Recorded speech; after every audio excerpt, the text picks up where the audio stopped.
Hi, I got a special guest today, comedian Mark Lundholm. Here's a little clip of him and his comedy act. Then stay tuned for the interview and don't miss Mark's message after the interview. Thanks, guys. Ladies and gentlemen, please welcome Mark Lundholm. Thank you very much. Started doing comedy in jails, drug rehabs, halfway houses, and other places I've lived. I attended San Jose State University, where I was a business major with a minor in controlled substances. I think if there are pearly gates up there in heaven when you get there, I think they got razor wire all over the top there. Because I still don't pay attention. I'll be having sex, just, hey, a nickel. That's shiny. Look at that. You'll be back? Oh, you be mad. Oh, if that was you? Because you didn't get the nickel? I still go back and perform at jails or prisons every year. I was at Indiana State yesterday. And I've learned how to entertain liars and cheats and criminals. I treat them like you. I will tell them the truth even if it is unpopular. One of the things I'll always say to that prison audience is, some of you became criminals because life's not fair. They go, yeah. Some of you had horrible childhoods. Your parents were unavailable or just flat disappeared because life's not fair. Yeah. Because life's not fair, some of you are in here right now doing time for a crime that wasn't even yours. Oh yeah! They like that one a lot. And then I'll ask them this, well, what if they locked you up for every crime you really did do? When would you get out? Aren't you kind of glad life's not fair? They don't like that one quite as much, no. First thought wrong, 13 years old, I'm in front of the judge. I pleaded maybe. He didn't think it was funny at all. Normal people have a different vocabulary than the rest of us. Normal people invented words like valor and honor, hope. The rest of us, we designed words like allegedly, probable cause, and the four most beautiful words in the English language, sentences to run concurrent. My wife is an afflicted, convicted lady. She actually did more jail time than I did, so she has seniority at home. But normal people don't laugh right there at all. Well, don't the wives always have seniority? Yeah, especially in the penal system. But when possible, make an illegal U-turn, Mark, in your mental state. Recalculating. No, illegal U-turn. You don't have time for normal legal. In fact, criminal, remember, criminal doesn't mean bad. Criminal means caught. Normal people don't watch that show Cops and go, I did that too, right there. Run, my brother, whoa! Let's go, I'm rooting for the naked guy. Normal people go, where are that fella's pants right there?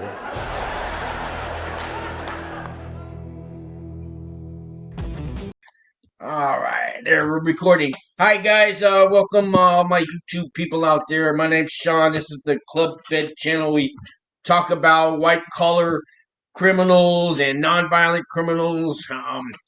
The lower end, the camps, and the low security places, and all those guys that are going on pretrial, getting out of prison, going into prison, curious people, all that. Today, I'm very excited to have a special guest on the show. His name is Mark Lundholm. He is a comedian. You may have seen him around. He's been homeless. He's been in drug rehabs. He's been locked up himself. He's turned his life around. He's all over all over YouTube. I'm gonna put up links. He's got an organization called wholehearted.org. He goes around to prisons and jails now, and he's kind of a motivation speaker, comedian. He gives hope. The reason I've asked him really on here is he's got a message of hope for you guys. And so I'm gonna turn you over to Mark.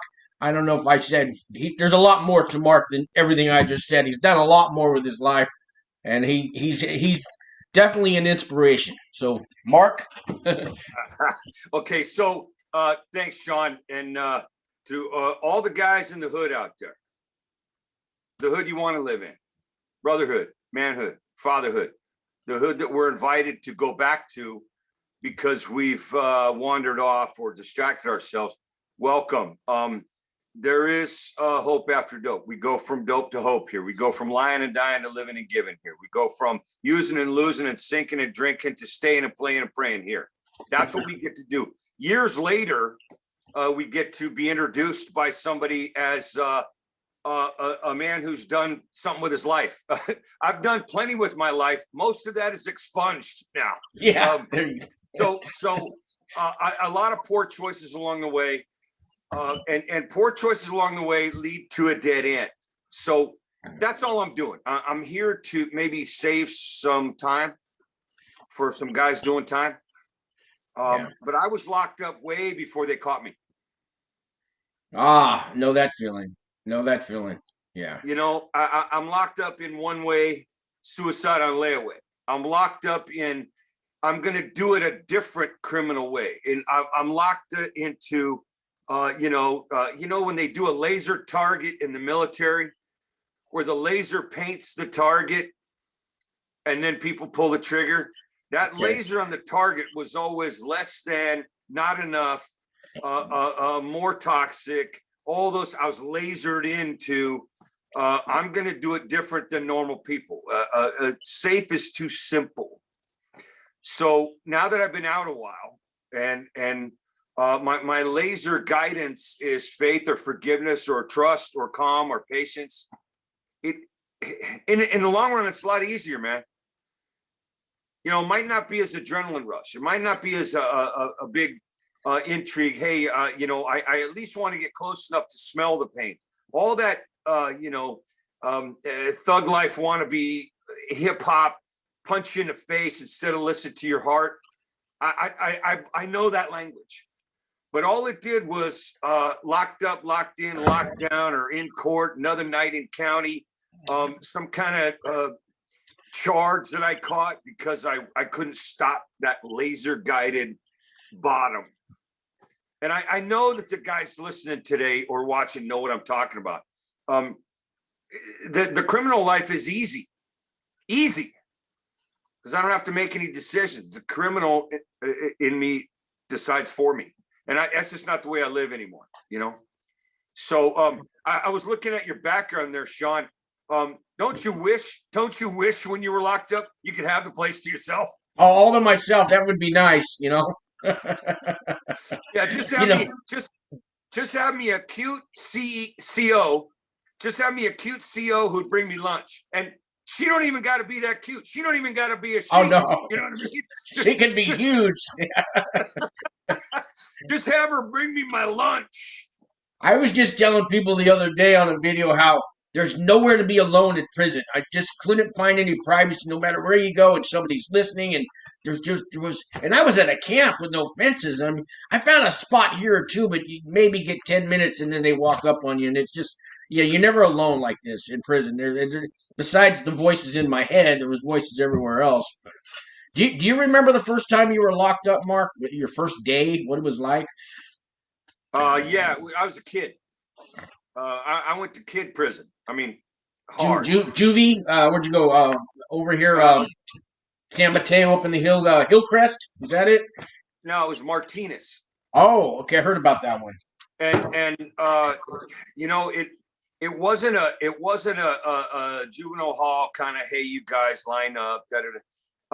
This was I'd already hurt somebody really bad, and because I'm a scared kid, so instead of forgiveness or questions, I'd rather throw a fist than a party, and I grew up in that house, and so if you weren't getting hit, you were hitting, and one of them was safer for a couple of seconds. None of it was safe. It was all dysfunctional and broken and messed up. But I thought every house was like that. So it wasn't unusual for me to be in trouble. It was unusual for me to be in trouble away from the house. But the first time I was locked up, I remember thinking, this is like my home, but with more people. You know, there's a lot of, listen, there's one joke I tell when I'm doing a prisoner jail, and this goes from day one. Even juvie, even kid jail, even kid prison, because there's a huge difference, we know. Oh yeah. But this is one of the jokes I still do when I go to visit an institution. I was looking around thinking, hey, I'm comfortable here. I'm comfortable in a place where everyone's innocent and all the stories are true, you know, and Yeah. nobody talks about what they're doing right now. Everybody I've ever met who's locked up, who's locked down, talks about what they did, what they gonna do, what I did, what I'm gonna do. Nobody talks about right now, today, this instant. And so recovery for me, long-term recovery means I'm gonna talk about the now, the feeling I'm having today, or the feelings, plural, or the challenges. I'm talking about what I'm doing today, because what I done, what I'm going to do, it has nothing to do with getting through the next 5, 6, 7 minutes. Sometimes recovery, brother, is right foot, left foot, breathe. Yeah.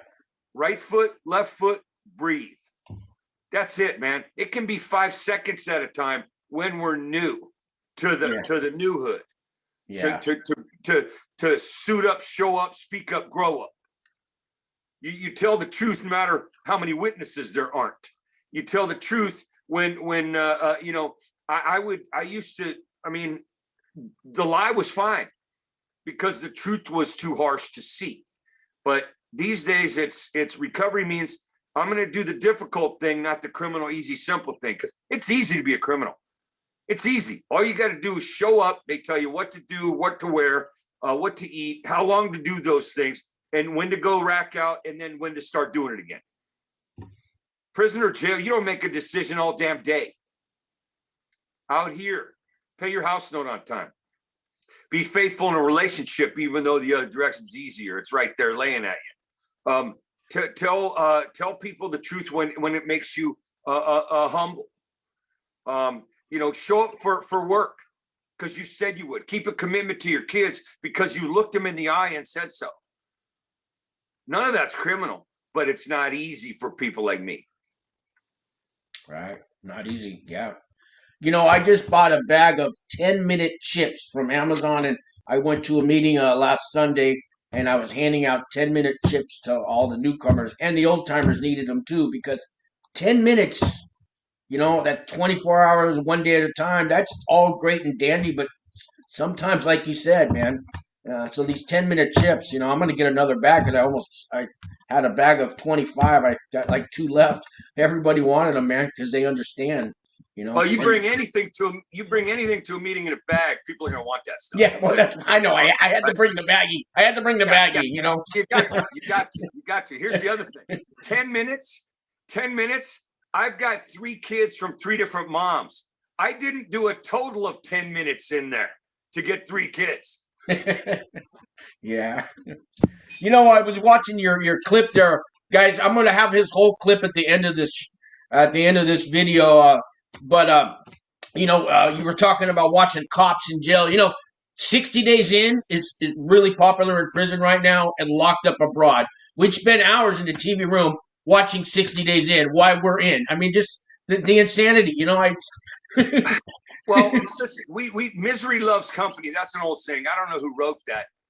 Misery loves company. But you know what? Incarcerated speaks incarcerated. You know, the joke I used to do, I've retired a lot of comedy because I'm just tired of it. And I write all the time. So pretty soon you got to clean the disc, you know. Yeah. If you got a house, every once in a while you got to clean the garage out, right? So one of the jokes I used to do was cops, you know, watching Cops, the show on TV. It's my favorite show now. I love watching other dudes go to jail. Yeah. But that, you know, and in a way that was true, but in a way it was more the identification. So, man, I understand. But listen, you're going to watch the same old, you're going to go same old. You know, what you know is where you go. If you know what you know, you go where you go. So if you want to know something different, you might want to try watching something different or talking something different. You know, pull a brothers aside, pull some guys aside. Now, if you're locked up watching this, you guys are in charge of your schedule at some point, because you're sitting around on those tables we see behind Sean there, or you're in the pod, and you got some time to not brag about what you did, what you gonna do, but what you're doing now, which is, you know, what do I do with the fear of getting out? What do I do with the old lady I don't trust? What do I do with the kids I can't raise or not raising? Some other man's raising kids I made. Yeah. What Sancho and Juancho. Yeah. Well, what am I going to do to make restitution? But right now, today, what am I doing with all this stuff I'm putting in that prison chest of mine? I'm locking it up in there. And the more stuff I stick in my chest, the less oxygen I can take in. So I got so much crap in here, I can't breathe right. Why don't you have a discussion about how you breathe? There's a lot of stuff we could do differently. And here's a shortcut for you. When I say shortcuts, I mean save you some time. If you want to do it better, you got to do it different. Different comes first. Better comes after different. So that's just one of the things I learned years after I was out. You know, I've been sober 32 years. Clean, sober, in remission, on track, better GPS toward manhood, brotherhood, fatherhood. I've been clean a long time. That doesn't give me any juice card or shot collar status. I'll tell you what it gives me. Credit for time served, because I'm on the other side of the fence. And if you get out, you're going to be on the other side of the fence. You don't want to go back. You got to do something different, because everybody knows how to go back. Yeah, they Everybody do. knows how to get caught. Everybody knows how to do what's the easy thing. It's a lot of work, but right foot, left foot, breathe. It's worth the work. So you want to go back more than you want to stay out, you're going to go back. You want to stay out more than you're going to go back, you're going to change. And I'm not preaching to people. I'm just telling you like it is, like the PO would tell you, but with a more eyeball to eyeball, because what you want to do is what you're going to do. You know, we change what we want. We change where we live. I don't ask permission to pee today or stand in line for chow. I don't ask permission to talk to somebody through plexiglass. I don't ask permission for very much today. That in itself is better than any dope I ever did. Yeah. You know, and I got company up here that's friendly now, that's kind now, that's forgiving now, instead of all those yak, yak, wah, wah, she, la, la, foo, foo voices that say, do this, do that, do this, do that, don't get caught. This over here says, if you do this, you won't get caught. You can't get caught. Shortcut. If you got to keep it a secret, don't do it. That'll change your whole life. Yeah. See, I'm still peeing in a cup. I got about a year left of peeing in a cup. I got 3 years probation. When you get out of the federal system, they put you on probation. One little dirty test, a shot of Jack Daniels puts me right back. With the feds, they don't play. They don't give the second chances. They send you right back. I've seen it too many times, and you know, so but I'm doing the right thing, you know, and I stayed sober the whole time, you know, I stayed clean in prison the whole time. Started AA meetings. I don't know if you saw that video, but there was no AA meetings at my prison, and there is now. And it's thanks to H&I and you know, people that hope I didn't do it alone. So well, we don't do it alone. Alone is the unsafest neighborhood I ever strolled through. You know, alone means I'm listening to the last guy who got me loaded. He was the one I took a charge for. He didn't do time, I did. So if I'm listening to me, that's bad advice most of the time. The other thing is, if the H&I and the AA and the NA and the GA and the OA and all the A's, right? I speak a bunch of different languages. that's right. Any A is an in-law to an outlaw. Any A is an in-law to an outlaw. And the outlaws are the ones who can help the other outlaws because we speak a familiar language. We have the same frame of reference, right? I'd much rather do something exciting and dramatic and chaotic. I mean, I'm attracted to significant others who are borderline personality, guns in a glove box, meds on the front seat, ain't got her name on them, sex on the first date in the garage at her mom's house. You know what I mean? This is crazy stuff. Toxic behavior. That's exciting till Wednesday. That's exciting till I'm caught. Criminal doesn't mean bad. Criminal means caught. We know that. But if I want to do something different, I got to get different instruction. So I pee in a cup sometimes now just to watch it and throw it away. I mean, it must be nice. You know, just to say, I don't care. Hey, should we test this, Mark? No, you don't need to because I'm clean. But the other thing is, I ain't handing that cup to nobody. I don't put a lid on it. I don't measure how much is in it. Pee in a cup, throw it away. You know, I've peed in a lot of cups clean. but right now, I'm thinking about how when we're out, we pretend we're not scared. We pretend this is all funny. There's a lot of pretend, you know, inside and outside. I don't speak pretend anymore. It's been years and years and years. I know that language, but I don't want to speak it fluently. I want to speak authentic. I want to speak thorough. I want to speak genuine. I want to speak honest, because I don't have to apologize for any of those languages. And the more languages you speak, the more people you can talk to. Like I'm talking to guys today who I know. You know, I know when you're scared, you puff up. I know when you're scared that you retreat and PC up somewhere and hope nobody sees. But right foot, left foot, breathe is the best way to do this with somebody's help. Get Sean's help, get my help, get somebody's help who's stayed out a while, because anybody can go back. Anybody. You know, the recidivism rate in the United States is it's astronomically high. And the substance abuse, or if you're panty waist vanilla worried about words in the mental health industry, a substance user. You can't say abuse in the mental health industry because people take it personally. They get their feelings hurt. Oh yeah, offended. We gotta change the language so we don't hurt a criminal's feelings. We don't hurt an addict's feelings. Heaven forbid somebody else should hurt my feelings. Here's a joke right in the show. Okay, this is about self-esteem, Sean. You ever have such low self-esteem? I mean low, that you're making love to somebody and you look at them and you think, I can't trust them. Look at the choice they just made. You know what? I have.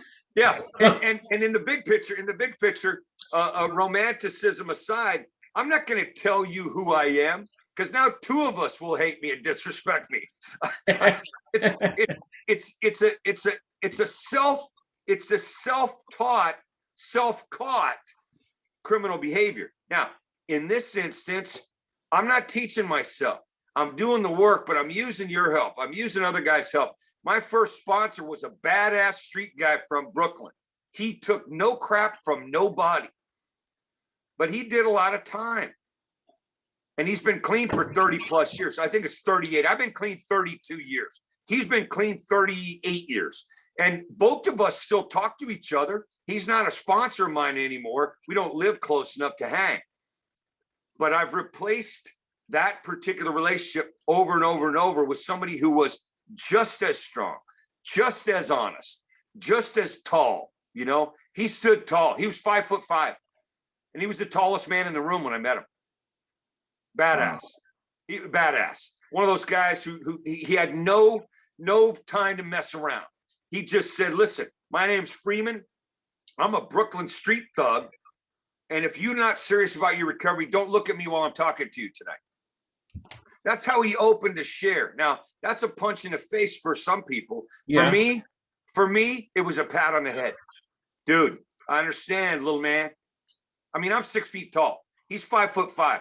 He was bigger, broader, taller, stronger than anybody in that room because of his truth. And truth will make you tall. Secrets make you small. So there's all kinds of these little sayings and shortcuts that I got stuck in my pocket, but I didn't have them my first day out. I didn't have them my first breath outside the wire. I got them 1 foot, breathe. Left foot, right foot, breathe. Right foot, left foot, breathe. I got them from not puffing up my chest, but opening up my heart. And that's all we're asking these guys to do, or not. If you do what we do, you'll have what we have. If you do what you always do, you're going to go where you are today. And I don't know that that's where you really want to be, tough guy. as I drink out of my coffee cup with a little birdie on the handle. Hey, do you have some advice for? I got a bunch of guys that are coming up on their sentencing day. You know, they're out on a bond now, and I get calls and questions all this, and I've told them my share, but maybe from your perspective, there's this day when you get sentenced, and the judge finally gets to hear from you. And I tell them not to make a speech and speak from your heart and all that. But what advice do you have to tell them? This is the one time the judge is actually going to listen to you before he decides how much time you get. Okay, two things, and let me say this like this. You're going to edit this down, so if I no, I'm not. I don't edit these. I just let them run. I don't bother with that. No, I don't. I keep it real. I keep it real. I really do. I don't. Listen. Don't give me that crap. Listen, editing don't mean not making it real. Editing makes it real shorter, man. I mean, how many times have you used too many words, Sean? A lot. Yeah. So here's what I'm going to tell you. You ask me a question, I'm going to get to the end. That's hilarious. I keep it real. I keep it real long. I keep it real long-winded. I give them the human part of it. Sometimes people want to see the mistakes. Sometimes the human part is shut the fuck up, man. All right. So how about this? How about this? Let's rewind. Let's go back. Let's go back.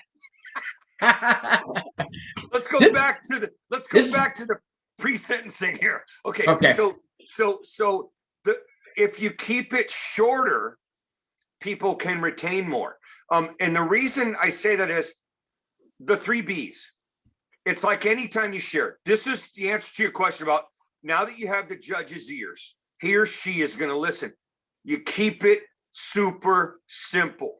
The 3 Bs: be honest, be brief, be seated. Be honest, be brief, be seated.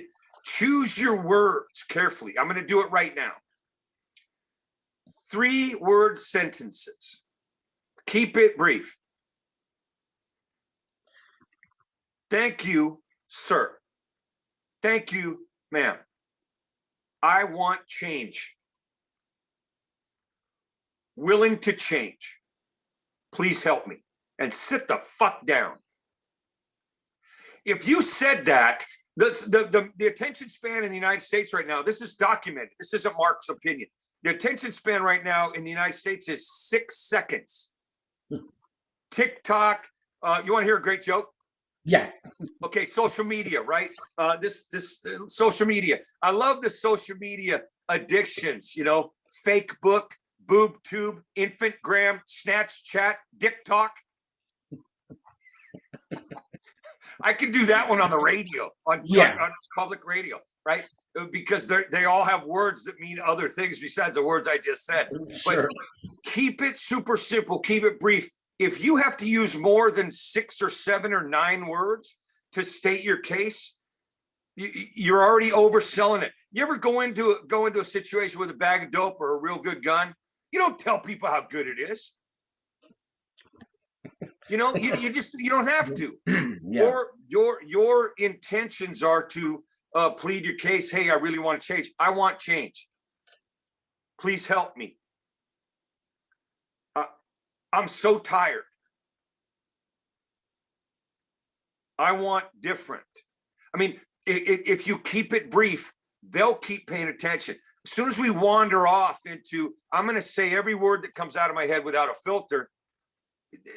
How many times do you think they've heard that sentence? I mean, seriously, joke in the show, just for normal people, maybe watching normal people on the fringe somewhere. You know how you know the difference between normal and the rest of us? The normal and the rest of us, locked up, locked in, locked out. Normal people, you ask them, man, isn't that a long sentence? They think words.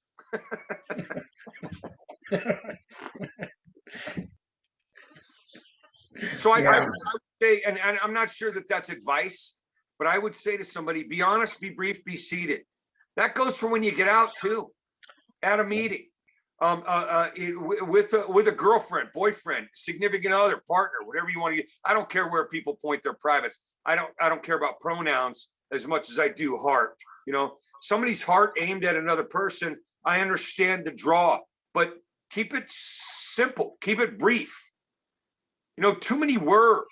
My ex-wife, the plaintiff, that's the most expensive joke of the day right The there. plaintiff. Yeah. That one cost me $9,000 a month, Sean. Wow. So now there's a lot of brothers listening going, damn, I thought I had it bad, right? Or if I do that in a women's penitentiary, they go, shoot, I fucked the wrong baby daddy. Yeah. So what I get to do now is shorten the information so that the retention is more. Shakespeare said, brevity is the soul of wit. If you keep it narrow and focused, it's easier to stay focused. So super simple. My ex-wife, Julie, she got 25 years clean. She did more time than I did. Oh. She did more time than I did. At home, she had seniority when we were married. She had the juice card because she's done more time than I did. That was humbling. But she would tell me all the time, Mark, too many words. Mark, too many words. If you use up all the words in a conversation, you ain't left me none. And that was really sound advice. So to every brother who's getting out, to every mother who's getting out, to every sister who's getting out, use fewer words and bigger truth. Use fewer words and listen. Thinking ain't listening. Talking ain't listening. Listening is listening. And if you listen, you're going to learn new ways, different. Different precedes better. You want to do it better out there? Anger? Better out there? Trauma survivor? Better out there? Challenge? Better out there? Panic? You want to do better? You got to do it different. Sean and I, people like us, will show you what different taste, sounds, looks like. Not because we're smart. Are you smart, Sean? Oh, see, I can't even. Yeah, am I smart? I thought I was until I went to prison. So Well, see, that's where smart gets you. I'm so smart I can't learn. Here's what I'll tell you. It's not that I'm smart. It's just that I've been sober, clean, out of jail long enough to know shortcuts for the next people who don't know the shortcuts yet. Listen, if you want to drive from, let's make this international here. If you want to drive from Colombia up to Mexico City, you can, right? Yeah, you can go. You can drive. But would you go through Antarctica first? Depends how good the drugs are, but probably not. Yeah. That's what we would think. That's what we would think. But it would take you longer. Yeah. Oh, yeah. If you really want to go from here to hero, why are you taking so long? Because you won't ask directions, or you think you know the way, even though you ain't never made that trip. That's not smart. That's intelligence aimed in the wrong direction. I would much rather be experienced. I would much rather be wise. There's an old timer. There's an old salt in San Quentin who I see at least once a year. He's never getting out. Never getting out, huh? Never. He's never getting out. He's alive. But in Q, they've got a really, they were the first prison in California to do this, but they have an education system where the lifers have a chance to get a credential as a counselor, a drug and alcohol counselor, and then they can school the other brothers in there. And they've had probably, I'm guessing, I can't tell you the exact date, but they've probably had 10 or 11 years worth of graduating classes now. Wow. The lifers in there get to teach the other lifers how to teach the other guys how not to use or abuse chemical. They get to teach them how to use hopeful, spiritual, truthful, because chemical takes the place of all those hopeful, spiritual, truthful. Chemical replaces all that stuff. And then we end up locked up, locked in, locked down, and wonder why. But in Q, there's a guy. He's never getting out, but he is as old and wise as anybody I've ever met. Now, he's never getting out of doing yard time. He's never getting off the block, but he can tell people in there, hey, you don't want to live here the rest of your life. Spend the rest of your time changing your mind. Because you're going to do one of two things when you get out, brother. You're going to change your behavior, or you're going to change your release date. One of those is going to change this beat. There you go. You want to pick up a new number? Don't change your behavior. You change your behavior, you ain't gonna pick up a new number. Listen, it's as simple as that. It's ABC 1, 2, 3 kindergarten. You know, put your thumb in your mouth, open your ears, and we'll help you. Yeah. That sounds easy, doesn't it? Sounds easy, but it's easier said than done. But I mean, I'm doing it one day at a time. You know, I've been out going on 2 years now, and I don't plan on going back. But I never know. I never know from day to day. So I got to keep doing what I did. You know. Well, let me ask you a question, and not to challenge you, because you know, I don't want to throw down and strap up with phone books and all that other crap we used to use. And when I did time, you could protect yourself with a vest that you made out of thick. Oh yeah, right. So when they shake you, it doesn't. Yeah. Yeah. Now you can sue somebody. but and this is the 80s. You know, I did most of my time in crime in the 80s, right? I got clean in 88, but before that, most of the 80s, I either lived under a bridge or somebody's thumb, you know? Yeah. So I was in the Tenderloin. Yeah, I know. That's before they had tents. You know, that's now the homeless people, they've got tents. I'm jealous. In my day, if you had a shopping cart, you were like, you know, you were a king, you know, but now, boy, it's homeless. Yeah. I mean, those are the rich homeless in my mind. They got tents. I had a lady in Texas. I was doing an interview on TV. I'm not hard to find out there, social media or whatever, right? But I've been blessed with some attention because I'm funny, right? And I'm funny because I'm clean, and I'm clean because I got help. So the lady, the little normie lady, you know, she never dated a felon. She never had a late night sneaky uncle stuff at home. She didn't have bad dad, crappy mom, addicted parents. She was normal, straight laced. And she said, "Ooh, I read your biography. Ooh, you were homeless." I said, "Yeah." She goes, "What'd you do with all your stuff?" I said, "Do you know what the word homeless means?" She goes, Oh, did you have like a storage locker? And I said, "No, that would have been a really good home." Yeah. Yeah. But then she said, and was it heroin? Was it heroin? I said, it was everything, really. I mean, back in the day, it was, tall chicken, short bird. It was MD. It was Ripple. It was, some kind of a fine wine, which was like 69 cents to just stop the DTs in the morning. Yeah. Wild Irish Rose, Thunderbird, all that. Yeah. Then I go get my skag, right? But she said, "Was it the heroin?" I said, "Well, heroin didn't help." She goes, "Well, heroin's terrible, isn't it?" I go, "Yeah, when you run out." When you run out, heroin is all of a sudden terrible, right? So all that stuff that you and I laugh at because we're outlaws, and we're talking to in-laws who are maybe on the fringe of their collateral damage, or they want to know things. They can't understand the next thing I'm going to say to you. The next thing I'm going to say to you is, when you say, I've been out for 2 years, but I don't know today. Here's what will change for you, Sean. At some point, you will know you're not going back. You will absolutely know you're not going back. There's no question. There's no question in my mind today. I'm not going back to jail. See, I know today I'm not going back. Today I know. Today nothing's going to stop me. Today, and that's because today I will not use, abuse, lose, and repeat. The 4 stages of criminal cancer that we have. Use it, right. Abuse, lose it, and repeat. Use it, abuse, lose, and repeat. Trust, truth, money, IQ. Use, abuse, lose, and repeat. We got a 4-stage cancer that says I can't do anything but go back. Today I know.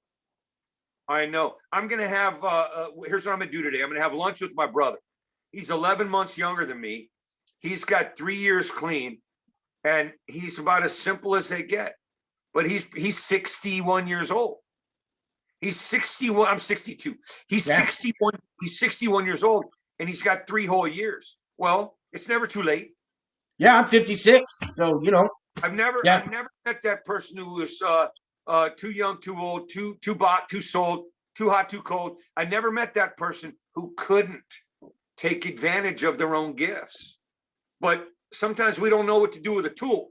You know, a scalpel. A scalpel is a great tool if you're a surgeon. In my hands, I'm just a slasher. So I'm not using a scalpel.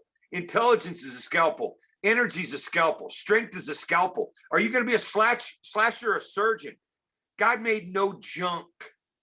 So everybody who's locked up listening to this, what are you doing with all your assets and tools?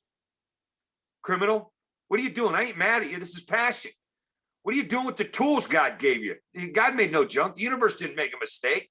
There's nothing wrong with you. But every time I use a tool as a weapon, somebody suffers. Every time I use a tool as an asset or a gift, the universe benefits. Get out your own way. And now I say that to you because somebody said that to me. Freeman would tell me all the time, get your head out of your ass. I'd say, hey, man, I got my heart broken. Get your head out of your ass. Now, I don't talk to my sponsees like that. I don't talk to my 14-year-old son like that. I tell him, listen, that must hurt. He's got skills, man. He's 14. He's never been locked up, but he knows how to stay out. Now, that's a good thing to learn as a teenager. Did you hear that when you were a teenager? No. You're a good person? No, I heard I was worthless. I'm no son of yours. I'll never amount to nothing. And, you know, I had a violent, drunk father. So, you know. Okay, so his dad told his dad, his dad told his dad, his dad told his dad, I'm going to be like you. Yeah. I'm going to tell my son, listen, you be like you. I love you. I'll support you. I trust you. That must hurt a lot. Pain? Yeah, pain. I tell him two things. And I don't know. I don't know how far this is going to go. Is this all PG here, Sean? No, it's whatever rating you want to put on it. Well, listen, without being salacious here, I don't want to have this shut down in some institution because I said the wrong word. That's not a fear. It's out of respect. But I tell my son all the time, and this is for every mother and brother on this call. You tell your sons when they're little, and tell me this doesn't hit you right in the gut, right? I tell my son 3 words a lot when it comes to his care, right? Pussy can wait. If you knew that when you were a younger male, how far would you have gotten in your own development?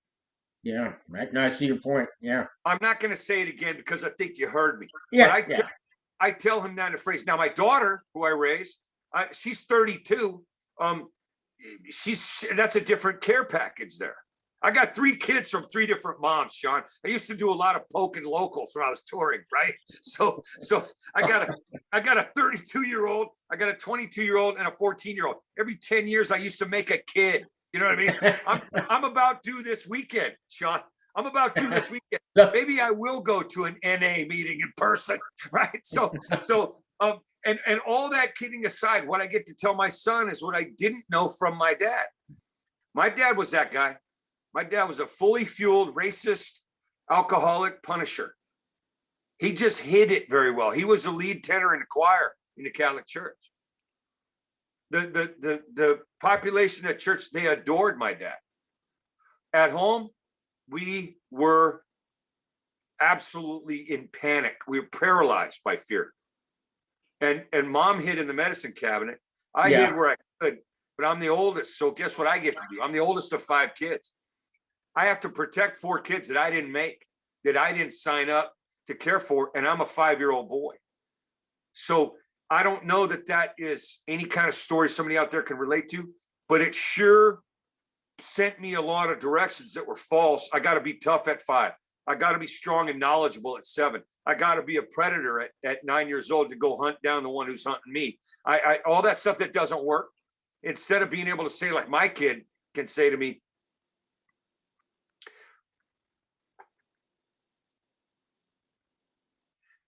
my boy can say to me, Dad, you hurt my feelings. I'm so mad because I'm hurt. I can't choose the right words. Dad, will you help me with my words? He's been doing that since he was 5 or 6 years old because he has 2 parents. His mother's a goddess and his father is a rock star father. I'm not saying that because I'm patting myself on the back. There's no puffing out my chest, but I learned from other men how to speak to young men, especially the one I want to raise. My ex-wife, you know. No, that's beautiful, Mark. We weren't allowed to have feelings in my family, so that's beautiful that Well, that you've evolved where your son can actually have feelings. You know, that's in my family. We had a couple feelings. We had rage, and we had fake. yeah. You fake the feelings other than rage. Rage, Right. you just verbally vomit on somebody. You know, I'm gonna splash my trash on you. Rage. We spoke rage and fake. Sad, we had to fake it. You know, fear, we had to fake it. Joy, we faked that. You know, we faked accomplishment. We faked satisfied. We faked compassion. We spoke rage and fake. And those two languages, I mean, they don't work. I know that. Shortcut. When I say shortcuts, I really want 6 seconds of your time. Shortcut. Rage is an overdose of passion. Shortcut. Passion to change is anger. Who had the better handle on anger? I'm going to ask you, Sean, and every other brother or sister listen to this. Who handled anger better? Charles Manson, Adolf Hitler, or Martin Luther King? Because those were three angry motherfuckers. I would guess Charles Manson. He handled anger better. He didn't take accountability for any of his actions. You know, you're gonna say that's better than Martin Luther King. Martin Luther King took the anger, which is God made no junk. Anger is a gift from God. Martin Luther King took the anger he had. He was seething about the unfairness, the absolute horror that somebody had to go through because of what they were born, right? He took that and made it a movement. He made it a passion. He made it a congregation. He so people could tell the truth out there. The truth got out there. Manson and Hitler. Manson had a movement too. It just wasn't that popular. Dude, how the fuck did you get this show? I'm just playing. They let you drive a car? I'm just playing. You wanna ride a bike the rest of your life? All right. So listen, a lot of us made poor choices with great intent. You know, powerful intent. Anger becomes passionate change. Sad is a gift. It becomes empathetic and connected to. When you saw me tear up there earlier because of a question I chose not to tear up about, I mean, that I chose to let show, was there empathy there? Yes. And that happens with us. When we tell the truth, other people can connect to us because of the feeling we have. Feelings aren't facts. Feeling don't change the truth. How you feel about the truth ain't going to change the truth. You might not like gravity because you're falling, but guess where you're going to end up, right? It's just feelings aren't facts. And all this stuff I didn't know when I got out. When I got out, the first day, you know what I did, Sean? First day I got out? The first day I got out and knew I was going to stay out. You know what I did? What'd you do? I bought 2-ply toilet paper. I'm not kidding. I bought 2-ply toilet paper and I went and got the crappiest, greasiest hamburger I could get. Yeah, that's what I did. That too. It was maybe there was this place back in the day that had these burgers. This was in San Leandro, California. There was this place that had these burgers that you could get 2 or 3 patties, right? And I got the biggest, greasiest burger I could have. And back then I didn't know how to use napkins or all this stuff. I mean, you do that. Hey, I was out 4 years before I quit blowing my nose on my pillowcase, which I was just going to sleep on that night. Change didn't come quickly for Mark Lundholm, but there were things I needed to do out there that I'd never done before. Tell the truth without witnesses. Show up when I said I would. Go back and look somebody in the eye and say, listen, the proper amends I need to make here isn't all financial. I need to tell you, I'm sorry for this. How can I change what happened for the better? How can I use this to make amends here? What can I do to make up for that? And a lot of times People don't want to listen, or I'm already crossed off a list they had for people to talk to. I get that. But when you get out and you want to stay out, you better talk to somebody who knows how to make that trip from used to be locked up to never going back. It's a short trip. Yeah. But our behavior changes or our release date changes. I was wondering, so when we get locked up, especially like me, we hurt the families that we leave behind, the friends, the employers, everybody that we kind of leave a mess behind us, and we go off to prison. And I was wondering if you could speak to the families of inmates that are, while the inmates locked up, the families go through a lot. They're getting shamed from their friends and their family and their neighbors and where they go to work, and the kids, your kids are being picked on at school because your father's in prison. And can you speak to the families out there? Let me talk to the inmates first. What you do today is a ripple in the pond. There's collateral damage. Every time I went off as a hand grenade, you know who got hurt the worst? Everybody closest to the grenade. So the next time, here's what I want to do with that. I'm not trying to shame you, right? Freedom starts with forgiveness. But the next time you want to get into that car you shouldn't get into, take that call you shouldn't pick up on. Meet that brother or sister out there that's, walking the hard way instead of rocking the simple way. Next time you want, have those thoughts. Have those thoughts about the kids at school taking crap. Have those thoughts about the woman who did stay faithful, or the man who did stay productive in your life. The mama who's crying at night because she raised somebody she don't recognize now. If you have those thoughts prior to the act you're going to make, you don't make that act. So that's what I want to do with that. As far as the families go, same solution, Sean. We hook up with people who know our story, speak our language, have our truth. And when families survive out there, it's because they change their behavior. Dude, when you get out, lady, when you get out, if your family hasn't drawn a different line or boundary, you ain't staying out. And they're going to let you back in. Because when you give tough love to somebody, tough love's a 1979, 80s phrase. Tough love. You know what tough love really means, Sean? Tough love is, it's difficult for the people who give it.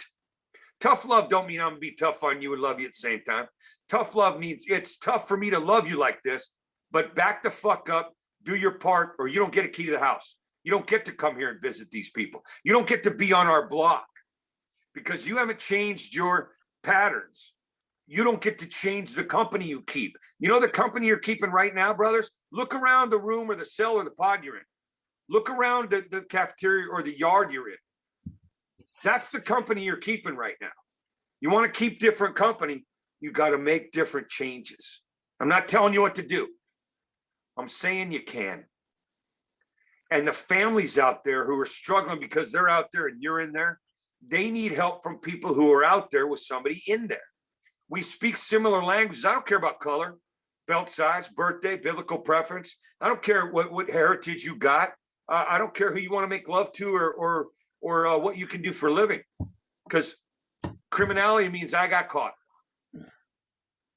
And the families of the people who got caught, they're doing time and they're not locked up. They're locked up. And it's really tough to live locked up. So the family's got to talk to other families. There's all kinds of organizations out there, Sean. You know it and I know it. I got a lady coming on tomorrow from Wings for Life that helps families, and she's networking. There's places that are 12-step related. There's a place in San Jose called Friends Outside. I remember them when I did time at Elmwood. Friends. I remember. You've been there too, oh yeah. Yeah. Woo! Elmwood. Elmwood, no good. So Friends Outside, there's lots of organizations like that know what they're doing. Service League, that's another one. There are places where you can donate or receive clothing, assistance, information. It's just like prison. The most important thing in there is information about being in there or people in there or how to get out of there or outside there. Information will take you a lot farther than a Glock. Honest to God, the information that we have on the outside lets us stay outside. The information about doing time, anybody can do time. Anybody can do time. It's easy. Now, if I offended you by this, have a second or third thought. Doing time's easy. Not going back is the most difficult thing for a criminal that ever existed, because we think we're going to change our environment instead of our mind, our passion, our truth. So if I offended you, it's not because I don't understand.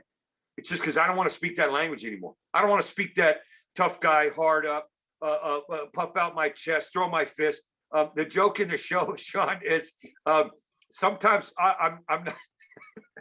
Sometimes it's not that I'm in serenity. It's just that I'm tired. You know, the joke in the show I can't do in a corporate show or a kid show is sometimes I want to unlock that guy's jaw. I want to take it right off his skull. You know, I still know how to throw a punch. I've been in thousands of fights, Sean. I've lost 98% of them because evidently my game isn't as strong as I think it is. But every fight I've ever been in, I wanted to be in. I wanted to be in. Otherwise, I wouldn't have been in. The argument I win is the one I don't enter. I didn't know that shortcut when I was, younger. But right now, there's times publicly on an airplane, in a Safeway store, a Starbucks lobby, walking through the park, I'll meet some asshole. Now, I speak asshole fluently, but I don't want to take that guy on. Sometimes I just like to unhinge his mouth. I can see breaking his jaw, but I'm a single guy, and I'm going to need that fist on Friday. I'm not letting him ruin my weekend. You know what I mean? There's a way to do it differently, so we don't have to do same old, same old. Yeah. For the families, back to your original question. For the families, for the kids. I talk to kids at least 3 times a month, and I'm talking about tots. I do a program for little kids. We call it chances and choices. Chances and choices, because the chances you take give you the choices you make. And it's a little kind of ABC kindergarten language for kids about choices, with the feelings they have, with the thoughts they have, with the places they live. And I didn't have that available as a kid. My parents did what my parents did. They did the best they could. It just sucked. But I don't want to suck as a parent. So I'm going to change my mind and my heart instead of my environment. I could show up somewhere else and act like a different dude. I don't want to do that. And I don't want my kids. I got 3 kids. I don't want my kids to have to change where they are. I'd rather have them adjust or evolve or develop who they are. Now that sounds easy because, he's outside. I'm not outside. I get it. Well, how do you think I got here? I got here by not going back there. Step 1, don't go back. How do you not go back? Talk to Sean. Talk to me. Talk to about 1 million other brothers out here who know how not to go back. Anybody can quit. I could show you how to stay quit. I remember when I was in county jails before I went to the prison, and if I'd maybe complain about the food or something, and the jail guard would say, don't come to prison. And that used to make me so upset. You don't understand. Yep. I didn't put myself here. You guys locked me up. Today, yes, I did put myself there, and I locked myself up. I get it now. I won't come to jail no more. Thank you. You're going to run a video at the end of this. You're going to run a video of this I created. It's called Credit for Time Served. So there's jokes on there I won't repeat now. There's humor on there I won't repeat now. But I will parallel that joke process at the end of this recording that you're going to do. I will parallel that with every time I ever went, I deserved it. Every time I ever went, I earned it. I earned the right not to make decisions anymore. I'm on the outside saying, I don't want to deal with this. Well, I go to jail. I don't have to deal with it. I don't have to deal with taxes. I don't have to deal with what am I going to wear today? I don't have to deal with a menu. Oh, should I buy yellow onions or green onions to go in my omelet? I, I didn't want to decide stuff on the outside, so I got to a place inside where I don't have to make decisions. I don't have to file quarterly taxes.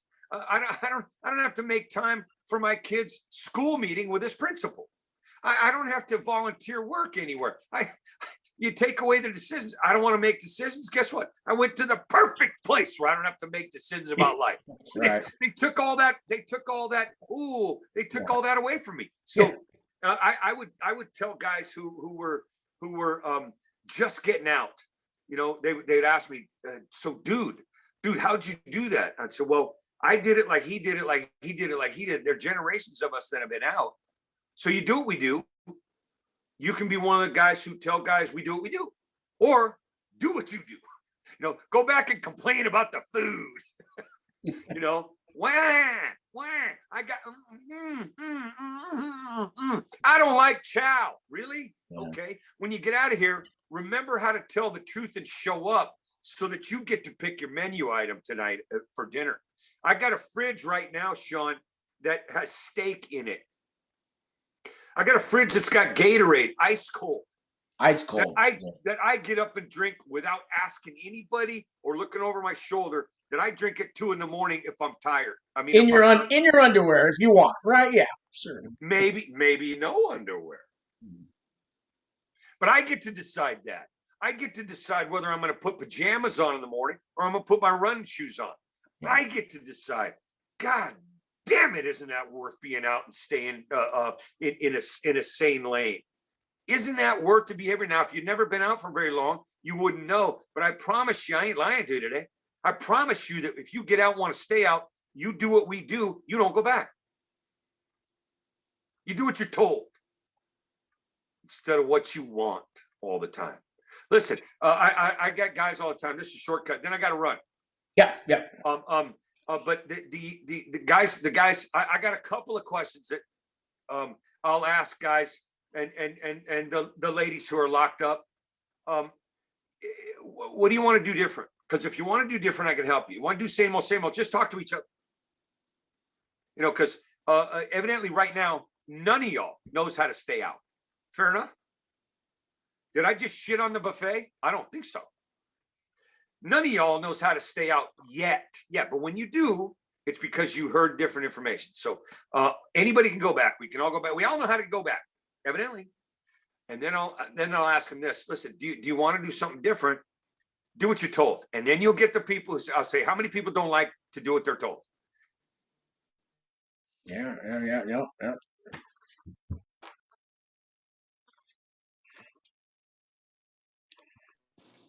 Sorry about that. That's all right. I know I know you're gonna wrap it up anyway. So well, somebody's already holding me to my word that I would be available to them at a certain time. So damn them for holding me accountable to what I said I was going to do. So real quick, what I was going to say is, if you want to do it different, do what you're told instead of what you want. And how many don't like to be told what to do? Almost every hand goes up. I'll go. So why did you let your criminal, your accessory before the fact, tell you what to do all day? Why did you let that substance abuser in you tell you what? You let heroin tell you what to do all day, you bitch. You let alcohol tell you what to do all day. You didn't argue. I got weed telling me what to do. I got weed telling me not to show up for work, lose my job. Then I got to go steal to pay for my weed instead of earn my weed, right? You let chemicals tell you what to do. You let rage tell you what to do all day. So don't tell me you don't like being told what to do. That's all you did to get that seat, to get that bunk. You did what you were told, rage. You did what you were told, pain. You did what you were told, ego. You let chemicals tell you what to do all the time. So if I say to you, now they're calling you, Sean. Now they're calling you, let Mark go. Let Mark out of that soul prison you have there, Sean's penitentiary, right? Oh God. Yeah. But listen, keep it super simple here. Do what you're told when you get out instead of what you want or what you like. Because what you want, what you like, and what you know got you locked up. Yeah. That's about as friendly but funny as I can say it. And without hurting any brother or mother's feelings out there, any sister's feelings, you are responsible for you. When you get out, we'll teach you, at least offer you different language so we end up different places. All right? Thank you so much, Mark. Last thing, hashtag be first. Hashtag be first. Hashtag be first. If you don't see some, be some. Patience, kindness, forgiveness, equality, trust, love, heart. If you don't see some where you're at, be some where you're at. Maybe you're the first one to do it, but you will be leading instead of losing. Hashtag be first. I'll see you, brother. Thank you, Mark. I'll send you a link when I get all this done. And God bless Love you. you, man. Keep Love doing you, what man. you're doing, man. Yeah, that's what I need. I need to watch more of me. See ya. Love you.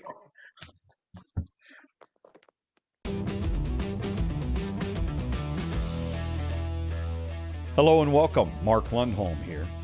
After 30 years of in-person visits to hundreds of jails, prisons, alternative sentencing programs, and drug courts, today I'm here to offer you more content, programming, tools, shortcuts. I've lived in a lot of places familiar to you and your clients, the people you work with, and survived a lot of dysfunctional situations prior to incarceration. This presentation is a combination of personal experience, passionate delivery, and thousands of hours spent behind bars or in a courtroom. Let me help you help them.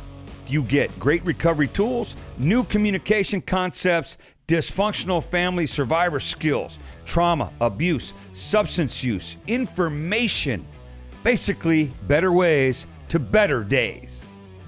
Credit for time served. Great title. Sounds wonderful. What is it you're going to get? Well, there are two ways to experience this unique programming.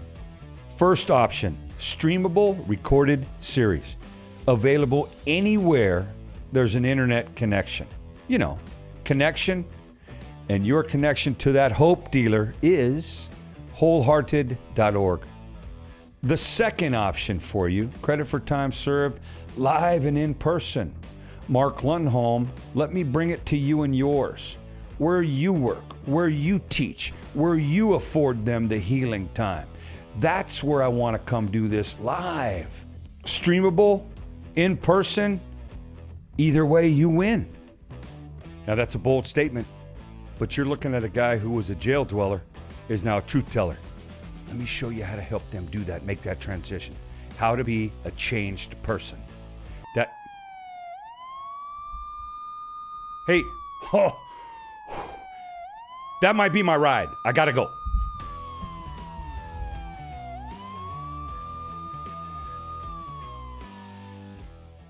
Nobody in here is incorrect. You're in the perfect place at the perfect time in your perfect life as the imperfect person you are to try to be better than you've been.